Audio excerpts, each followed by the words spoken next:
Hello friends, welcome my YouTube channel Prabhat maths classes. और आज हम लोग पढ़ने वाले हैं क्लास 10th की प्रोबेबिलिटी, प्रायिकता। सबसे पहली बात, प्रायिकता होती क्या है? तो किसी भी घटना की घटने की कितनी संभावना है, इस बात को हम लोग कहते हैं प्रोबेबिलिटी। कोई भी इवेंट है, वो इवेंट पॉसिबल हो जाने के कितने चांस है इसमें, इस पूरे चांस को हम लोग, इवेंट को क्या कहते हैं? पॉसिबिलिटी को हम लोग कहते हैं, इवेंट की पॉसिबिलिटी को हम लोग कहते हैं प्रोबेबिलिटी। ठीक है, तो प्रोबेबिलिटी हमारी होती क्या है? तो प्रोबेबिलिटी हमारी क्या होती है कि number of trials in which the event happened, इतने नंबर ऑफ ट्रायल्स जिसमें हमारा जो इवेंट है वो हैपेंड हो जाए, अपॉन में टोटल नंबर ऑफ ट्रायल्स। मतलब जैसे कि हमने एक कॉइन टॉस किया, उसमें दो ही चांसेस हैं, या तो आपको हेड मिलेगा और या तो आपको टेल मिलेगा। ठीक है, जैसे हमने कहा कि हेड आने की प्रोबेबिलिटी क्या है, तो हेड आने की प्रोबेबिलिटी दैट्स मीन यहाँ पे हेड कितना है, तो 1 है। टोटल नंबर ऑफ ट्रायल कितने हैं, तो 2 हैं। तो यहाँ पर प्रोबेबिलिटी क्या हो जाएगी, 1/2। ठीक है, तो ये हो गई हमारी प्रोबेबिलिटी। प्रायिकता को अगर हम किसी और नाम से जानने की कोशिश करें तो दो हो सकते हैं, चांसेस या पॉसिबिलिटीज। भाई प्रायिकता क्या है? प्रायिकता एक संभावना ही है, किसी काम के हो जाने की संभावना हमारी क्या है? प्रायिकता है। इसके इंग्लिश में बात करें तो प्रायिकता क्या होती है? तो होती है अनुकूल परिणामों की संख्या बटे सभी संभव परिणामों की संख्या। जो काम आप कर रहे हैं उसके कितने चांसेस हैं हो जाने के, अपॉन में टोटल पॉसिबल चांसेस। ठीक है, तो ये होती है ब्रीफली प्रायिकता। अब हम लोग बात करते हैं कॉइन की। तो अगर हम एक कॉइन उछालते हैं तो यहाँ पर टोटल नंबर ऑफ ट्रायल्स कितने बनते हैं? तो यहाँ पर टोटल नंबर ऑफ ट्रायल्स बनते हैं 2। तो यहाँ पर इसकी क्या होती है, तो इसको हम लिखना चाहें तो लिख सकते हैं हेड कॉमा टेल। क्या होती है? Head comma tail. ठीक है, और अगर हम दो कॉइन को टॉस करें तो उसके बनते हैं 4 chances. Total number of trials कितने होते हैं? 4। तो total number of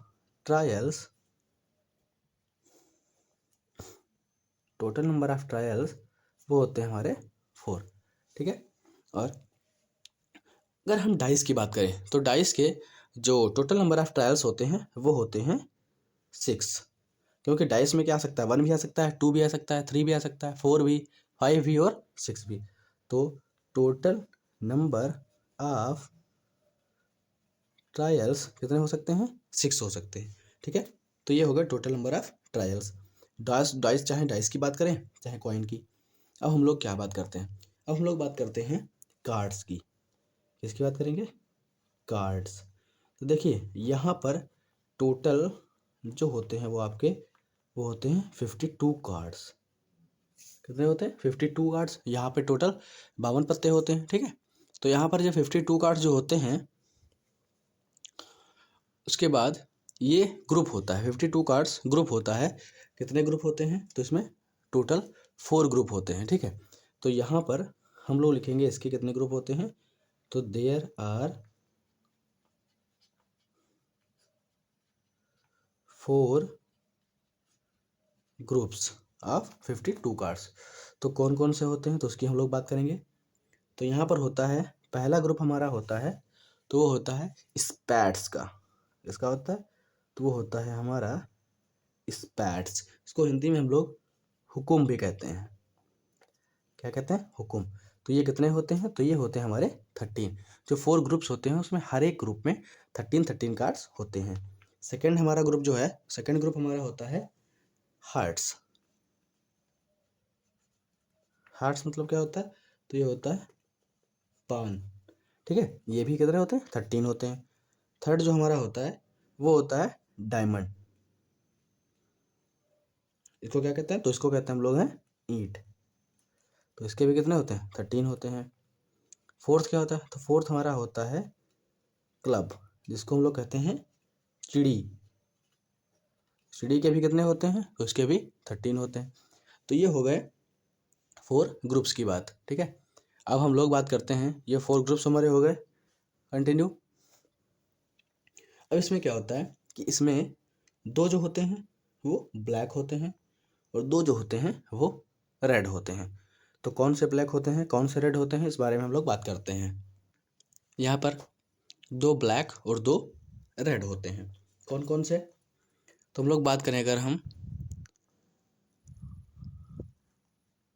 clubs and pads. तो ये हमारे होते हैं ब्लैक कलर के। किस कलर के होते हैं? ब्लैक। तो ये हमारे होते हैं दो ब्लैक कलर के, ठीक है। और जो दो होते हैं पान और ईंट के, तो ये हमारे होते हैं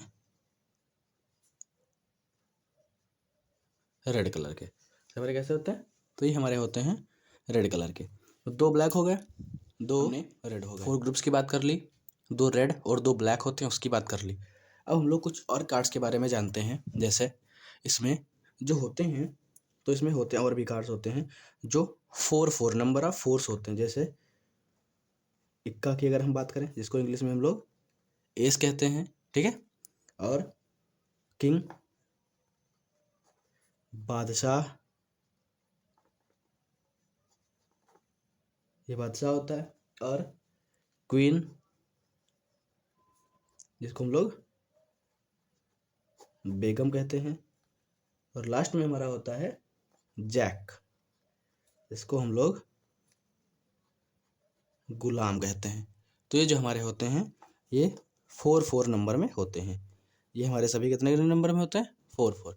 ये 4 के नंबर में होते हैं कार्ड्स में, ठीक। और जिसमें से बादशाह, बेगम और गुलाम, मतलब इन तीनों को हम लोग फेस कार्ड भी कहते हैं। क्या कहते हैं? फेस कार्ड्स, ठीक है। तो इन तीनों को हम लोग फेस कार्ड भी कहते हैं। अब हम लोग कुछ बात करेंगे, जैसे कुछ इवेंट होते हैं जो इक्वली लाइकली होते हैं, या इसको हिंदी में समप्रायिक कहते हैं। कौन सा इवेंट? तो ये होते हैं हमारे इवेंट इक्वली लाइकली। तो इक्वली लाइकली, तो इसमें ये जो इवेंट होते हैं इनको हम लोग हिंदी में कहते हैं समप्रायिक, ठीक है। तो ये कैसे इवेंट होते हैं? तो जैसे हम क्या कह सकते हैं, जैसे हम मान लें कि हमने एक कॉइन टॉस किया, तो कॉइन टॉस करने के दो ही चांस होते हैं, या तो वो हेड आएगा या फिर टेल आएगा। बट क्या होता है इसमें कि अगर इसी को हम एक रीजनेबल फॉर्म में एज्यूम करें, क्या कह सकते हैं कि जो हर एक आउटकम होगा वो हमारा, तो या तो वो हेड होगा, ठीक है, या तो वो टेल होगा। हेड और टेल इज इक्वली लाइकली, एक दूसरे से, मतलब कह सकते हैं हम लोग ये दो ही चांसेस होते हैं, यहाँ पर तीसरे चांसेस नहीं होता है। वैसे तीसरा चांसेस हो सकता है। अगर हम रेत की बात करें तो रेत में हमारा सिक्का जो होता है वो ना तो टेल आएगा ना हेड आएगा, वो खड़ा भी हो सकता है। बट इस चांस को हम लोग इग्नोर कर रहे हैं, इस चांस की बात हम नहीं करेंगे। तो अगर इस चांस को हटा दिया जाए तो दो ही चांस रह जाते हैं हमारे फिक्स जो होते हैं, या तो हेड आएगा या तो टेल आएगा, ठीक है। तो इसको हम लोग कहते हैं equally likely.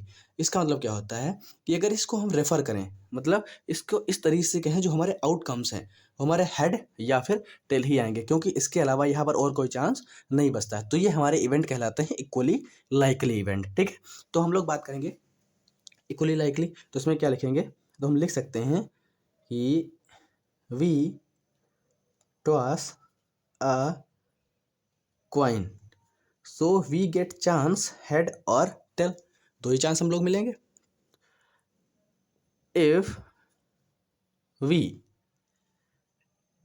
reasonable if we reasonable assume, अगर हम रीजनेबल एज्यूम करें, ठीक है।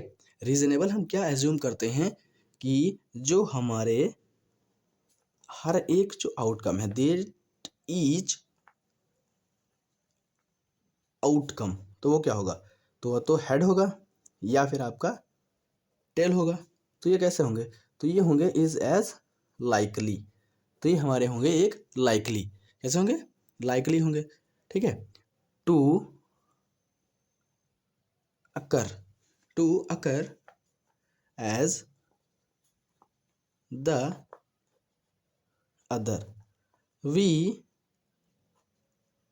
Refer to saying this. अगर हम इसको इस तरीके से कहें कि जो हमारे आउटकम्स हैं, ठीक है, वो या तो हेड होंगे और द टेल, तो इस पूरे फिनोमिना को हम लोग क्या कहते हैं? तो कहते हैं इक्वली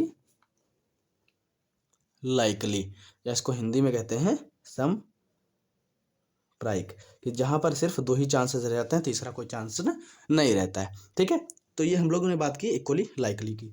अब एक इम्पॉर्टेंट चीज़ जानते हैं जिसको हम प्रोबेबिलिटी में बहुत ज़्यादा इम्पॉर्टेंट होती है, क्या कि जो प्रोबेबिलिटी की वैल्यू होती है, एग्जाम्पल के लिए हमारी जो प्रोबेबिलिटी होती है वो हमेशा greater than equal to zero होती है। कितनी होती है? Greater than equal to zero, कि हमारी प्रोबेबिलिटी जो है वो कभी भी जीरो से कम नहीं हो सकती। निगेटिव तो ऑलवेज नॉट पॉसिबल, निगेटिव कभी भी संभव नहीं है। और सेकंड चीज़ क्या होती है, जो हमारी प्रोबेबिलिटी होती है वो less than equal to one होती है। मतलब हमारी प्रोबेबिलिटी ना तो जीरो से कम हो सकती है और ना ही वन से ज़्यादा हो सकती है। तो इसके कुछ रूल्स होते हैं जो इसी में लाई करती है, इससे इधर उधर लाई नहीं कर सकते। अगर ऐसा है तो वो आपका आंसर जो है वो गलत आ रहा है। तो प्रोबेबिलिटी का एक ही रूल होता है, पहली बात तो वो जीरो से बड़ी होती है, ठीक है, जीरो से कभी छोटी नहीं हो सकती। दूसरी बात, प्रोबेबिलिटी जो थी वन से हमेशा छोटी होती है या इक्वल आ सकती है, वन के इक्वल भी आ सकती है, ठीक है। तो वी कैन से दैट जो प्रोबेबिलिटी होती है, probability always lie in the interval between zero to one, की जो प्रोबेबिलिटी होती है वो हमेशा हमारी इसी इंटरवल में लाई करती है, ठीक है। अब इसके साथ हम एक छोटा सा इंपॉर्टेंट फार्मूला जान लेते हैं कि जैसे कह सकते हैं प्रोबेबिलिटी ऑफ एन इवेंट, किसी भी इवेंट के होने की प्रोबेबिलिटी प्लस उस इवेंट के ना होने की प्रोबेबिलिटी, वो किसके बराबर होती है? तो वो हमारे वन के इक्वल होती है, ठीक है। किसी भी इवेंट के होने की प्रोबेबिलिटी प्लस उस इवेंट के ना होने की प्रोबेबिलिटी को अगर मिला दिया जाए तो उसका आंसर कितना आता है? वन आता है। अब हम लोग शुरू करते हैं एक्सरसाइज 15.1। तो एक्सरसाइज 15.1 क्वेश्चन नंबर वन का हमारा पहला है कि probability of an event E, probability of an event E plus probability of the event not E. जैसा कि हमने अभी पहले बताया था कि probability of an event E, किसी भी इवेंट के होने की प्रोबेबिलिटी प्लस इवेंट के ना होने की प्रोबेबिलिटी, तो वो किसके बराबर होती है? तो हमारी इक्वल होती है वन के। किसके इक्वल होती है? वन के इक्वल होती है। सेकेंड क्वेश्चन क्या है कि the probability of an event that can not happen, अगर कोई भी जैसा इवेंट है अगर उसकी पॉसिबिलिटीज नहीं है, मतलब कि वो इवेंट पॉसिबल नहीं है। एग्जाम्पल के लिए जैसे हमने वन कॉइन टॉस किया, अब हम लोग कहें उसमें कि हेड और टेल एक साथ आ सकते हैं, तो ऐसी तो प्रोबेबिलिटी पॉसिबल है नहीं, तो उसकी प्रोबेबिलिटी हमारी क्या आती है? तो वो आती है जीरो। क्या आती है? जीरो। और इस तरीके के इवेंट को हम लोग कहते हैं इम्पॉसिबल इवेंट। क्या कहते हैं? Impossible event. तो इस तरीके के इवेंट को हम लोग कहते हैं इम्पॉसिबल इवेंट। थर्ड पॉइंट क्या है? ये the probability of an event that is certain to happen. Certain to happen that's mean अगर कोई इवेंट है तो उसके 100% होने के चांसेस हैं ही, इसका एक भी परसेंट चांस नहीं है कि वो जो इवेंट है वो पॉसिबल नहीं है। तो इसकी प्रोबेबिलिटी हमारी होती है, क्या होती है? वन। तो इसकी हमारी क्या होती है? वन होती है। Such an event is called, और इस तरीके का इवेंट, इस तरीके का इवेंट हमारा कहलाता है सर्टेन इवेंट। क्या कहलाता है? सर्टेन इवेंट, ठीक है। अब हम लोग बात करते हैं पार्ट फोर की। पार्ट फोर हमारा कहता है कि the sum of the probabilities of all the elementary event of an experiment. तो हमारे जो सम है प्रोबेबिलिटीज का, जितने भी एलिमेंट्री इवेंट होते हैं, जैसा कि हम पहले में डिस्कस कर चुके हैं, कि जो probability of event E plus probability of the event not E, तो इसका क्या आंसर होता था? वन। तो इसमें भी जो सम है एलिमेंट्री इवेंट का प्रोबेबिलिटी का, वो हमारा होता है वन। क्या होता है? वन। फाइव पॉइंट है कि the probability of an event is greater than और इक्वल टू, किसके ग्रेटर देन और इक्वल टू होता है? तो zero and less than or equal to one. जैसा कि हम पहले बता चुके हैं, जो लिमिट होती है प्रोबेबिलिटी की वो हमारी लाई करती है जीरो टू वन, कि हमारी जो प्रोबेबिलिटी होती है बिटवीन जीरो टू वन ही होती है, ना ही जीरो से बड़ी हो सकती है, ना ही ना ही जीरो से छोटी हो सकती है, ना ही वन से बड़ी हो सकती है, ठीक है। अब हम लोग बात करते हैं क्वेश्चन नंबर टू कि which of the following experiment have equally likely and comes explain. तो क्या है कि एक ड्राइवर है जो अटेम्प्ट कर रहा है स्टार्ट, कार को स्टार्ट करने की जो अटेम्प्ट कर रहा है, ही द कार स्टार्ट्स और डज नॉट स्टार्ट। इसका मतलब क्या है? जैसे कोई भी ड्राइवर है, ठीक है, तो वो कार को स्टार्ट करने की कोशिश कर रहा है, तो ये इक्वली लाइकली इवेंट है? तो नहीं, ये इक्वली लाइकली इवेंट नहीं है।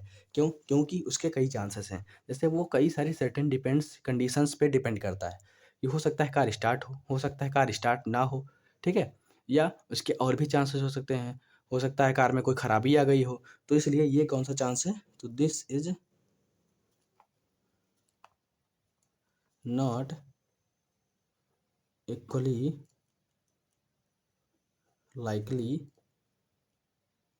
इवेंट। ठीक है, देखिए हम लोग बात करते हैं क्वेश्चन नंबर सेकंड की कि जो प्लेयर है वो अटेम्प्ट कर रहा है बास्केटबॉल को शूट करने का। ठीक है, तो वो सी एंड ही शूट्स और मिसेस द शॉट। तो देखो यहाँ पर ये भी आप देख सकते हैं कि इक्वली लाइकली नहीं है, क्योंकि हो सकता है वो शूट कर दे, हो सकता है वो मिस कर दे, हो सकता है उसके पैर में चोट लग जाए। ठीक है, इसमें कई चांसेस होते हैं। तो this is not equally likely event. ठीक है, अब हम लोग बात करते हैं पार्ट 3 की। A trial is made to answer of true and false questions, the answer is right और रॉन्ग। तो देखिए इसमें सिर्फ दो ही चांस है, या तो आंसर रॉन्ग होगा या फिर आंसर राइट होगा, इसके कोई भी तीसरी चांसेस वेरी नहीं करेगा। So this is equally likely event. Same is part number 4। A baby is born, it is boy और अ गर्ल। जैसे किसी बच्चे का जन्म हुआ है तो इसके दो ही चांसेस हैं, या तो वो लड़का होगा या वो लड़की होगी। सो this is also equally likely event. ठीक है, अब हम लोग क्वेश्चन नंबर 3 की बात करते हैं। Why is tossing a coin considered to be a fair way to deciding which team should get the ball at the beginning of the football game? जैसे फुटबॉल गेम या फिर क्रिकेट गेम, कोई भी game शुरू होता है तो उससे पहले हम लोग टॉस करते हैं। टॉस ये डिसाइड करता है कौन सी जो टीम है वो बैटिंग करेगी या कौन सी टीम बॉलिंग करेगी। तो ऐसा क्यों होता है, क्यों? क्योंकि हम इसलिए टॉस को कॉइन को टॉस करते हैं क्योंकि कॉइन जो है, कॉइन हमारा एक इक्वली लाइकली इवेंट है कि यहाँ पर सिर्फ दो ही चांसेस होते हैं, या तो फिर टॉस आएगा, सॉरी या तो फिर टेल आएगा या फिर हेड आएगा, इसके अलावा कोई भी तीसरा चांसेस अवेलेबल नहीं है। सो आंसर क्या लिखेंगे? Due to coin is equally likely event. बस इसमें सिर्फ इतना ही लिखना है कि हमारा जो कॉइन है वो एक इक्वली लाइकली इवेंट शो करता है कि वहाँ पर सिर्फ या तो हेड आएगा या फिर टेल आएगा, इसके अलावा कोई भी चांसेस यहाँ पर पॉसिबल नहीं है। देखिए क्वेश्चन नंबर 4 क्या कहता है, which of the following can not be probability of an event. यहाँ पर 4 प्रोबेबिलिटी दी है, कह रहा है कि कौन सी प्रोबेबिलिटी हमारी पॉसिबल नहीं हो सकती, कौन सी प्रोबेबिलिटी आंसर में नहीं आ सकती। तो पहली प्रोबेबिलिटी 2/3, इसको अगर हम सॉल्व करेंगे तो ये हमारी 0 से 1 के बीच में ही लाई करेगी। ठीक है, सेकंड है -1.5, थर्ड है 15%, ये भी पॉजिटिव है, ये भी प्रोबेबिलिटी पॉसिबल है। 0.7 भी पॉसिबल है क्योंकि ये भी 0 to 1 के बीच में लाई कर रही। बट ये एक प्रोबेबिलिटी ऐसी है जो निगेटिव है, और प्रोबेबिलिटी हमने अभी बताया था कि प्रोबेबिलिटी 0 to 1 के बीच में ही लाई कर सकती है, ना तो 1 से ज़्यादा हो सकती है ना ही 0 से कम। निगेटिव है, दैट्स मीन ये 0 से कम है, तो ये प्रोबेबिलिटी पॉसिबल नहीं है। हम लोग बात करते हैं क्वेश्चन नंबर 5 की। प्रोबेबिलिटी हमारी दी हुई 0.05, तो what is probability of not E. हम पहले ही फार्मूला बता चुके हैं कि probability of an event plus probability not of an event is equal to 1 होती है। सो हमारी प्रोबेबिलिटी ऑफ ई हमारी दी हुई है, क्या दी हुई है? 0.05, और इसकी निकालनी है तो इसको ऐसे रख देंगे। तो probability of E not is equal हो जाएगा 1 minus 0.05। So answer will be 0.95। Answer आपका क्या होगा? तो वो आंसर हो जाएगा आपका 0.95, और इसमें कुछ नहीं करना था, सिंपल सा क्वेश्चन है। ठीक है, हम लोग बात करते हैं क्वेश्चन नंबर 6 की। क्या कहता है कि a bag contain lemon flavoured candies only. एक बैग में सिर्फ और सिर्फ लेमन फ्लेवर की ही कैंडीज अवेलेबल है। मालिनी ने उसमें से निकाली एक कैंडी निकाली जो विदाउट लुकिंग, मतलब उसने देखा नहीं बैग में, रेंडमली एक उसने कैंडी निकाली बैग से। ठीक है, what is the probability that she takes out. उसकी क्या प्रोबेबिलिटी हो सकती है जो उसने रेंडमली उस बैग से जो कैंडीज़ हैं उसकी निकाली हैं। तो सबसे पहली बात, एन ऑरेंज फ्लेवर्ड कैंडी। सो आप देख सकते हैं कि जो बैग में सिर्फ और सिर्फ हमारी लेमन फ्लेवर्ड कैंडी हैं, तो यहाँ पर ऑरेंज फ्लेवर्ड कैंडी होने के कोई भी चांसेस अवेलेबल नहीं है।